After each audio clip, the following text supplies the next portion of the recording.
Guys, welcome to the class. This is Kanishka and आज की video में हम डिस्कस करने वाले हैं वेक्टर एनालिसिस। तो हम अपने यूनिट में आगे बढ़ते जा रहे हैं। आप पीछे के क्वेश्चन सॉल्व करते रहिएगा। अब हम पहुंच गए हैं वेक्टर एनालिसिस पे। तो क्या होता है वेक्टर एनालिसिस? सबसे पहले हम समझते हैं वेक्टर क्या होता है। तो वेक्टर किसी भी ऑर्डर सेट को बोलते हैं। सेट वाला कॉन्सेप्ट हम पहले ही पढ़ चुके हैं। तो ऑर्डर सेट वेक्टर में आता है। ये फाइनाइट होता है नंबर में, मतलब इसके जो नंबर ऑफ एलिमेंट्स होते हैं वो फाइनाइट होंगे। इसका जो हर एक एलिमेंट है वो रियल नंबर होना चाहिए, तभी हम इसको वेक्टर एनालिसिस में ऑर्डर सेट में डिनोट करेंगे। अब इसको डिनोट कैसे करते हैं? ये हमने एक वेक्टर लिख दिया। अब ये सेट क्यों नहीं है? क्योंकि इसमें कर्वी ब्रैकेट नहीं है। सेट में हमारे कर्वी ब्रैकेट लगने चाहिए। इसमें जो नंबर ऑफ एलिमेंट्स हैं वो हम देख सकते हैं कि 3 नंबर ऑफ एलिमेंट हैं इसमें, एंड उसके वेरिएबल डिनोट किए गए हैं। ए को 1 बोला गया है, बी को 2 एंड सी को 3 बोला गया है। अगर हम इसको इस तरीके से लिख रहे हैं तो इसको रो वेक्टर बोलेंगे, एंड अगर हम इसको लंबा लिख रहे हैं काउंटिंग की फॉर्म में 1 2 3 इसी वेक्टर को, तो इसको कॉलम वेक्टर बोलेंगे। एंड हमारा वेक्टर खाली भी हो सकता है, तो अगर कोई भी एलिमेंट उसमें नहीं है, ये खाली दिया हुआ है या 0 दिया हुआ है, तो उसको हम बोलते हैं नल वेक्टर। अब हम वेक्टर पे ऑपरेशंस क्या क्या लगाते हैं वो देखते हैं। तो मैंने एक वेक्टर ले लिया है a एंड दूसरा वेक्टर ले लिया है b। तो a 1 से लेके a n तक है नंबर्स, एंड b 1 से b n तक है। एंड हमने टोटल नंबर्स के लिए यूज़ किया है। अब ऑपरेशन देखते हैं। अगर हम a और b को प्लस कर देते हैं तो हर एक एलिमेंट उसके सामने वाले एलिमेंट से प्लस हो जाएगा। तो a1 प्लस होगा b1 से, a2 प्लस होगा b2 से, a3 प्लस होगा b3 से, ऐसे ही सो ऑन an प्लस हो जाएगा bn से। और माइनस वाले केस में भी ऐसे ही, अगर हम a में से b को माइनस कर रहे हैं तो a1 b1 में से माइनस हो जाएगा, a2 b2 में से माइनस हो जाएगा, a3 b3 में से माइनस हो जाएगा, एंड an bn में से माइनस हो जाएगा। और मल्टीप्लिकेशन के केस में अगर हम मल्टीप्लाई कर रहे हैं किसी भी वेक्टर को, जैसे मैंने यहाँ पे 2 कांस्टेंट लिया है, तो हमने 2a निकालना है, मतलब हमने अपने वेक्टर को 2 से मल्टीप्लाई करना है। तो यहाँ पे जितने भी टर्म्स हैं उसके साथ 2 मल्टीप्लाई हो जाएगा सबके साथ। तो 2a1 2a2 2a3 so on 2an। And divide वाले केस में भी ऐसे ही होगा। अगर मैंने a को डिवाइड करना है 2 से, तो सभी एलिमेंट्स में 2 से डिवाइड होगा वेक्टर के केस में। अब हम एग्जाम्पल देखते हैं। अपने ऑपरेशन जैसे हमने सीखे हैं उसके एग्जाम्पल देखेंगे। तो फर्स्ट एग्जाम्पल में हमने a वेक्टर लिया है 1 3 -2 एंड बी वेक्टर लिया है 4 0 6। ये कौन सा वेक्टर है? ये रो वेक्टर है। अब हमें फाइंड करना है a plus B, a minus B and 3a। तो प्लस का कॉन्सेप्ट है, माइनस का कॉन्सेप्ट है, एंड मल्टीप्लिकेशन का कॉन्सेप्ट है। तो प्लस करना है तो फर्स्ट एंट्री को हम फर्स्ट एलिमेंट से प्लस कर देंगे, सेकेंड एंट्री को सेकेंड एलिमेंट से, एंड थर्ड को थर्ड एलिमेंट से प्लस कर देंगे। तो 1 + 4 हो गया 5, 3 + 0 हो गया 3, एंड -2 और +6 हो गया 4। क्योंकि प्लस माइनस माइनस होते हैं तो 6 में से 2 माइनस हुए तो 4 आ गया। तो ये हो गया हमारा a प्लस बी का vector. And a minus B का वेक्टर, हम a वाली टर्म को फर्स्ट वाली से फर्स्ट वाली एंट्री से, सेकेंड वाली एंट्री को सेकेंड वाली एंट्री से, एंड थर्ड वाली एंट्री को थर्ड वाली एंट्री से माइनस कर देंगे। तो -1 - 4 हो गया -3, 3 - 0 हो गया 3, -2 - 6 हो गया, माइनस माइनस प्लस हो जाता है तो -8। फिर हमें 3a निकालना है। हम a वाले वेक्टर को देखेंगे 1 3 एंड -2, उससे हम 3 को मल्टीप्लाई कर देंगे। तो 1 से 3 मल्टीप्लाई हो गया, 3 से 3 मल्टीप्लाई हो गया, एंड -2 से भी 3 मल्टीप्लाई हो गया। तो आंसर आ गया 3 9 -6। एंड अगर हम 2 वेक्टर्स पे ऑपरेशंस लगा रहे हैं तो उसके आंसर भी वेक्टर की फॉर्म में ही आएंगे। सेकेंड एग्जाम्पल देखते हैं। a1 दिया हुआ है, a2 दिया हुआ है, a3 दिया हुआ है। हमें फाइंड करना है a3 + 2a + 3b। सबसे पहले मल्टीप्लिकेशन सॉल्व करना है, फिर हमें तीनों वेक्टर्स को प्लस करना है। तो सबसे पहले हम मल्टीप्लिकेशन सॉल्व कर लेंगे। तो 2a3 और 3a3 को सॉल्व कर लेंगे। a2 के लिए हम 0 0 0 1 को 2 से मल्टीप्लाई कर देंगे। तो 0 0 0 2 1 = 2 हो गया। तो हमारा वेक्टर आ गया 0 0 0 2। एंड 3a3 के लिए हम a3 वाले वेक्टर को 1 0 1 0 को 3 से मल्टीप्लाई कर देंगे। तो यहाँ पे आ जाता है 3 0 3 0। तो ये हमारे दोनों वेक्टर्स आ गए। a1 हमें क्वेश्चन में ही गिवन था, a1 हम यहाँ से उठाएंगे, 2a2 हमने निकाल लिया है, एंड 3a3 भी हमने निकाल लिया है। तीनों को प्लस की फॉर्म में लिखेंगे। तीनों की फर्स्ट एंट्री को एक साथ प्लस करेंगे, 2 0 3 प्लस होके आ गया 5, फिर 3 0 0 प्लस होके आ गया 3, देन फिर 4 0 3 प्लस होके आ गया 4 एंड 7 7 2 0 ये प्लस होके आ गया 9। तो ये हमारा वेक्टर फॉर्म बन गया है इस क्वेश्चन का आंसर। देन ये क्वेश्चन आपके होमवर्क के लिए है, इस पे भी ऑपरेशन लगाना है आपको। x की फॉर्म में वेक्टर हैं तो x1 x2 और x3 आपको 3 वेक्टर दिए हुए हैं, आपके फाइंड करना है 2x2 plus 5x3 minus x3। इसका पिन कमेंट में मैं आंसर डाल दूंगी, पर आप अपना कमेंट में आंसर लिखिएगा। देन आगे देखेंगे ज्योमेट्रिकल इंटरप्रिटेशन। तो वेक्टर को हम ज्योमेट्री में कैसे दिखाते हैं, मतलब ग्राफिकल रिप्रेजेंटेशन इसकी कैसे होती है। तो वेक्टर को हम कैसे रिप्रेजेंट करते हैं, एक लाइन की फॉर्म में रिप्रेजेंट करते हैं। इसके सामने एक एरो हेड होता है जो लाइन को रिप्रेजेंट कर रहा होता है, जो कंटिन्यूस रहता है, ऑनगोइंग चलता रहता है। इसकी जो लेंथ होती है उसको हम मैग्नीट्यूड बोलते हैं। एरो जो होता है वो डायरेक्ट करता है इसकी डायरेक्शन की वो किस तरफ जा रहा है, लाइन जो है वो किस तरफ जा रही है, वेक्टर की लाइन किस तरफ जा रही है। एंड ये स्टार्ट होता है हमेशा ओरिजिन से। तो ये हो गई इसके फंक्शंस वेक्टर के ग्राफिकल शो करने के लिए। तो हम देखते हैं एक 2D प्लेन में जहाँ पे x और y एक्सिस हैं। तो ये 0 से ओरिजिन से स्टार्ट होके ऐसे जा रहा है वेक्टर। ये वेक्टर का नाम है pxy की फॉर्म में, एंड ये वेक्टर एरो डिनोट कर रहा है, एरो हेड है इसके ऊपर, और एरो इसकी डिनोट कर रहा है डायरेक्शन। तो इस डायरेक्शन में ये जा रहा है वेक्टर। देन नेक्स्ट वाला देखते हैं जिसमें हमारा 3D केस है। तो इसमें x y z एक्सिस तीनों हैं, तो हमने तीनों का नाम लिख लिया है a1 a2 a3 हमारे वेक्टर्स के अकॉर्डिंग। तो वेक्टर दिए हुए थे a1 a2 a3, उसी से हमने इसका नाम रख दिया। तो ये वाला जो लाइन है ये डिनोट कर रही है वेक्टर को, एंड एरो हेड इसकी डायरेक्शन को नोट कर रहा है, एंड ये भी ओरिजिन से स्टार्ट हो रही है। एंड ये जो इसकी शैडो बनाई है ये प्लेन पे बनाई है, ये नीचे शीट पे कहाँ दिख रही है इसका पता चलेगा इस शैडो से।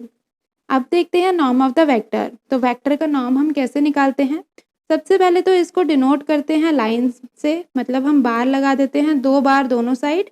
इसका नॉर्म ऑफ ए हम लिख सकते हैं कि ऐसे 2 बार लगा दिए दोनों साइड, तो इसको हम बोलेंगे नॉर्म ऑफ ए। तो हम नॉर्म ऑफ ए कैसे निकाल सकते हैं, सभी एलिमेंट्स ऑफ ए की पावर निकाल दें हम, मतलब उनकी पावर 2 कर दें, मतलब उनका स्क्वायर निकाल के उनको प्लस कर देंगे तो नॉर्म ऑफ ए निकल जाएगा। तो ये क्वेश्चन है। एग्जाम्पल देखते हैं 5 - 2 3, ये हमारा ए वेक्टर दिया हुआ है। अब हमें इसका नॉर्म ऑफ ए निकालना है, तो ये कैसे निकलेगा, हमने सभी एलिमेंट्स का स्क्वायर करना है। तो 5 स्क्वायर -2 स्क्वायर 3 स्क्वायर, एंड आपस में फिर तीनों को प्लस कर देना है। तो 5 स्क्वायर हो गया 25, -2 का स्क्वायर 4 हो गया, माइनस माइनस प्लस हो जाते हैं, देन 3 का स्क्वायर 9 हो गया, तीनों को प्लस कर देंगे तो आ गया 38 नॉर्म ऑफ द ए। अब आगे देखते हैं इनर प्रोडक्ट वेक्टर का कैसे निकालते हैं। तो इनर प्रोडक्ट को सबसे पहले डिनोट करते हैं एरो के साइन से, लेस देन और ग्रेटर देन वाला एरो लगता है इसमें। तो ए हमने डिनोट कर दिया है एलिमेंट्स के साथ a1 a2 so on an, ये एक वेक्टर है। एंड बी वेक्टर हमने डिनोट कर दिया है एलिमेंट्स के साथ b1 b2 and so on bn तक। अब इसका हमें इनर प्रोडक्ट निकालना है वेक्टर a एंड b का। तो हम कैसे निकालेंगे, दोनों को हम मल्टीप्लाई कर देंगे, a1 को b1 से मल्टीप्लाई करेंगे, a2 को b2 से, एंड an को bn से मल्टीप्लाई करके उनको प्लस कर देंगे, तो ये निकल जाएगा इनर प्रोडक्ट। प्रोडक्ट का मतलब मल्टीप्लाई करना, इनर प्रोडक्ट मतलब सबका सम्मिशन निकाल के, प्रोडक्ट निकाल के उसका सम्मिशन कर देना। तो एग्जाम्पल देखते हैं, ए और बी हमने वेक्टर ले लिए हैं, ए है 1 - 1 2, बी है -2 3 6, ये 2 वेक्टर हैं। इसका हमें इनर प्रोडक्ट निकालना है, तो हमने अपना एरो से डिनोट कर लिया है, इनर प्रोडक्ट का साइन लगा लिया है। देन हम 1 को -2 से मल्टीप्लाई कर देते हैं तो -2 आंसर, बीच में प्लस आ गया, फिर -2 को 3 से मल्टीप्लाई करते हैं तो -3, फिर 2 को 6 से मल्टीप्लाई करते हैं तो 12, बीच में हम प्लस लिखेंगे क्योंकि हमने इसका सम्मिशन निकालना है। हमारा आंसर निकल गया इनर प्रोडक्ट का 7 इस केस में। आगे चलते हैं, ऑर्थोगोनल क्या होता है। तो ऑर्थोगोनल क्या होता है, जब भी किसी 2 वेक्टर का इनर प्रोडक्ट 0 आ जाता है या नल आ जाता है, मतलब नल वेक्टर की फॉर्म में आ जाता है, तो उसको ऑर्थोगोनल वेक्टर बोला जाता है। तो जैसे ए और बी का हमने एग्जाम्पल लिया है 1 3 एंड 3 -3 1, तो अगर हम इसका इनर प्रोडक्ट निकालेंगे मल्टीप्लाई करके, 1 को -3 से मल्टीप्लाई किया तो -3 आ गया, फिर बीच में प्लस का साइन डाला, एंड फिर 3 को 1 से मल्टीप्लाई किया तो 3 आ गया, तो -3 + 3 0 हो गया। तो जैसे ही इनर प्रोडक्ट दो वेक्टर्स का 0 आ जाता है तो हम उसको बोलेंगे ए और बी ऑर्थोगोनल वेक्टर्स हैं। अब आगे चलेंगे, मैट्रिक्स क्या होती है? तो मैट्रिक्स क्या होती है? जिसमें रो और कॉलम दोनों दिए होते हैं। ये भी आप एलिमेंट्स की फॉर्म में मानिए कि एलिमेंट्स इसमें रो और कॉलम दोनों में लिखे होते हैं। यहाँ पे वेक्टर की फॉर्म में दोनों में नहीं होते, वेक्टर में अलग अलग रो वेक्टर और कॉलम वेक्टर हम अलग डिनोट करते हैं। इसमें वो दोनों साथ में आ जाते हैं, इसलिए इसका नाम पड़ जाता है मैट्रिक्स। हम नेक्स्ट चैप्टर में इसको डिटेल में देखेंगे। ADGBEH एंड CFI ये इसका कॉलम है एंड ABCDEFGHI ये इसकी रोज हैं एक मैट्रिक्स की। देन आगे देखेंगे कैरेक्टरिस्टिक्स इक्वेशन। तो ये एक मैट्रिक्स की फॉर्म में सॉल्व होती है कैरेक्टरिस्टिक्स इक्वेशन, इसलिए मैंने आपको मैट्रिक्स बता दी क्या होती है। नेक्स्ट क्लास में इसको डिटेल में पढ़ेंगे। अगर हमें ए दिया हुआ है इस फॉर्म में, मतलब A1 A2 B1 B2 elements दिए हुए हैं एंड हमें आई दिया हुआ है, आई का मतलब आइडेंटिकल मैट्रिक्स होती है वह जिसमें जो डायगनल्स होते हैं उसमें 1 1 होता है एंड बाकी जगह 0 होता है। तो यहाँ पे डायगनल्स में 1 है एंड 2 बाकी जगह 0 है। तो हम इसको कैरेक्टरिस्टिक्स इक्वेशन कैसे निकालते हैं किसी भी वेक्टर इक्वेशन की या मैट्रिक्स की? उसमें हम इसको निकालते हैं A माइनस लैम्डा आई। तो हम आई वाली फॉर्म तो अपने आप लिख सकते हैं क्योंकि इसमें जितनी भी डायगनल्स होती हैं वो 1 हो जाएंगी, बाकी टर्म 0 हो जाएगी। तो इसको हमने अपने आप लिख दिया। लैम्डा से मल्टीप्लाई करना है तो 1 की जगह पे लैम्डा आ जाएगा। फिर हमने A1 A2 B1 B2 जो हमारी मैट्रिक्स दी हुई है उससे माइनस कर देना है। तो फर्स्ट वाली टर्म्स फर्स्ट वाली टर्म से माइनस होगी, सेकंड वाली सेकंड वाली के साथ। तो यहाँ पे आंसर आ गया A1 minus lambda, A2 minus 0, B1 minus 0 and B2 minus lambda. तो ये हो गई हमारी कैरेक्टरिस्टिक्स इक्वेशन। तो अब हम एग्जाम्पल लेके देखते हैं। यहाँ पे जो हमारा A था उसमें हमने 2 1 और 1 2 ले लिया है। अब इसकी हमें कैरेक्टरिस्टिक्स इक्वेशन निकालनी है। तो सबसे पहले हम इस फॉर्मेट को निकाल लेंगे, A minus lambda I. Lambda I का मतलब वही हो गया लैम्डा 0 एंड 0 लैम्डा, ये वाली मैट्रिक्स। देन हम इससे A को माइनस कर देंगे तो ये डायगोनल टर्म में लैम्डा आ जाएगी, बाकी टर्म में तो 0 आएगा। तो 2 minus lambda 1 minus 0 is equals to 1 and 1 minus 0 is equals to 1 and 2 minus lambda. Then हम इसको यहाँ क्रॉस मल्टीप्लाई कर देंगे एंड बीच में माइनस का साइन आएगा। तो क्रॉस मल्टीप्लाई करके 2 माइनस लैम्डा का स्क्वायर हो गया माइनस 1 स्क्वायर। इसको हम आगे 0 के इक्वल पुट करके लैम्डा की वैल्यू निकाल लेंगे एंड उससे हमारी कैरेक्टरिस्टिक्स इक्वेशन आ जाएगी। तो ये हमने 0 के इक्वल रख दी हमारी इक्वेशन। फिर इसको सॉल्व करेंगे तो 2 का स्क्वायर हो गया 4, लैम्डा का स्क्वायर लैम्डा स्क्वायर एंड बीच में माइनस का साइन है तो माइनस 2AB, मतलब 2 मल्टीप्लाई में 2 लैम्डा, माइनस 1 हमें दिया ही हुआ था। देन हमने क्या करना है, ये 2 और 2 को मल्टीप्लाई करके 4 लैम्डा लिखा। देन ये जो 4 और माइनस 1 है इसको सॉल्व करके आ गया +3। अब ये बन गई है हमारी लीनियर इक्वेशन। तो इसको सॉल्व करेंगे तो लास्ट वाली टर्म को देखेंगे, उससे फर्स्ट वाली टर्म को मल्टीप्लाई करेंगे तो यहाँ पे 1 कांस्टेंट है तो 3 1 सा 3 हो गया। तो लास्ट वाली टर्म में 3 है तो 3 हमें लाना है मल्टीप्लाई करके एंड प्लस या माइनस करके, प्लस या माइनस कुछ भी, दोनों में से कोई भी ऑपरेशन लगा के हमें लाना है -4। तो ये जो कॉर्नर वाली टर्म होती है उसको हमें मल्टीप्लाई करके लाना है एंड प्लस माइनस करके हमें -4 लाना है। तो यहाँ पे यहाँ पे एक ही ऑप्शन बचता है।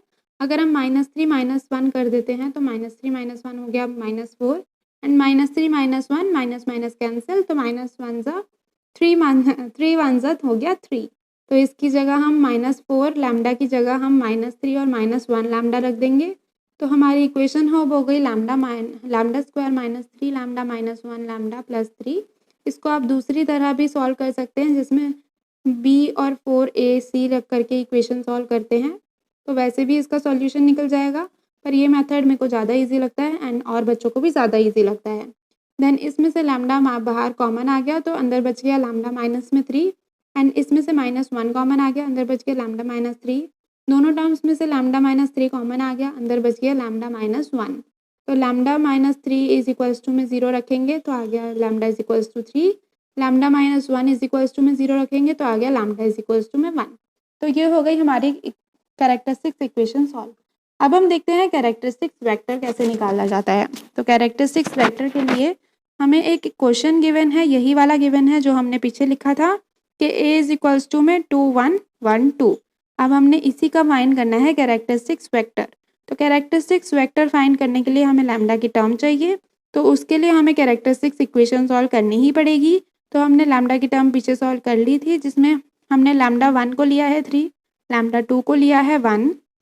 अब हम लैम्डा की वैल्यू लगाएंगे, तो जब हमारा लैम्डा 3 के इक्वल है तो हम लैम्डा की वैल्यू लगा देंगे बस। जो हमारी कैरेक्टरिस्टिक्स इक्वेशन पहले बनी थी 2 माइनस लैम्डा में, तो 2 माइनस 3 लगा देंगे एंड उसका आंसर निकाल लेंगे। तो आंसर निकला है -1 1 1 -1। ये कैरेक्टरिस्टिक्स वेक्टर हो गया ये। देन हम लैम्डा की वैल्यू 1 रख देंगे, तो उसका आंसर निकला है 1 1 1 1। तो ये भी कैरेक्टरिस्टिक्स वेक्टर हो गया। तो वेक्टर का लेक्चर इतना ही था। तो आई होप आपको अच्छे से कॉन्सेप्ट क्लियर हुआ है। Thank you so much for watching. Keep learning, keep growing. Bye.